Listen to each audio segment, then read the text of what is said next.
एक ऐसा बच्चा जिसके जन्म के तुरंत बाद उसकी माता कहती है कि मैं इसे देखना नहीं चाहती। ऐसा क्या हो गया? मैं बात कर रहा हूं पास्टर निक की।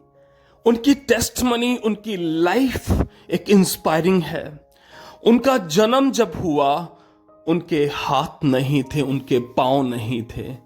और जब वो 10 साल के हुए, उनके मन में यह आना शुरू हो गया कि मैं अपने आप को खत्म कर लूं।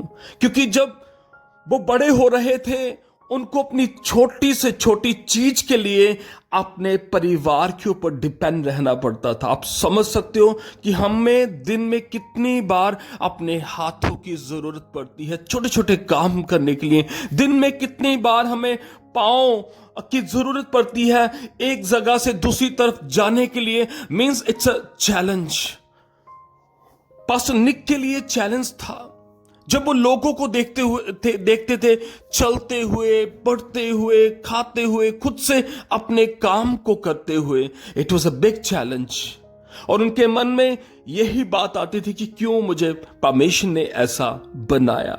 जब मैं उनकी लाइफ की टेस्टमनी को देख रहा था, so I was touch by his testimony कि फिर भी ऐसा इंसान जो जन्म से ही ऐसे पैदा हुआ, आज परमेश्वर उसे अपने काम के लिए कितना इस्तेमाल कर रहे हैं। आप उनके चेहरे की स्माइल को देखें जब वो प्रचार करते हैं। लाखों लोग उनकी लाइफ के द्वारा, उनके प्रचार के द्वारा इंस्पायर हो रहे हैं। उन्होंने गिव अप नहीं किया।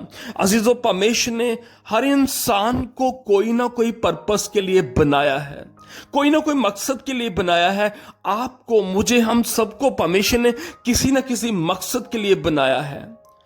और जो भी हमारी लाइफ में होता है, पास्टर निक की तरह हमें उसे एक्सेप्ट करना चाहिए और आगे बढ़ना चाहिए। अगर उसी बात को सोचते रहेंगे कि क्यों प्रभु ने मेरे साथ ऐसा किया, क्यों ऐसा मेरे साथ हो गया, अगर क्यों करते रहेंगे तो हमारी लाइफ कहीं ना कहीं रुक जाएगी। हम आगे नहीं बढ़ पाएंगे। हम दूसरों के लिए ब्लेसिंग्स का कारण नहीं बन पाएंगे। परमेश्वर ने हमें जैसे भी बनाया है, वो हमें जानता है, वो कहीं ना कहीं हमें इस्तेमाल करना चाहता है। इसलिए आपको यीशु मसीह के नाम में मैं कहना चाहता हूं, अगर ऐसा व्यक्ति जिसके हाथ नहीं है, जिसके पांव नहीं है, वो परमेश्वर में खुश है, आनंदित है, तो हमें कितना खुश होना चाहिए। परमेश्वर ने हमें सब कुछ दिया है अजीजों।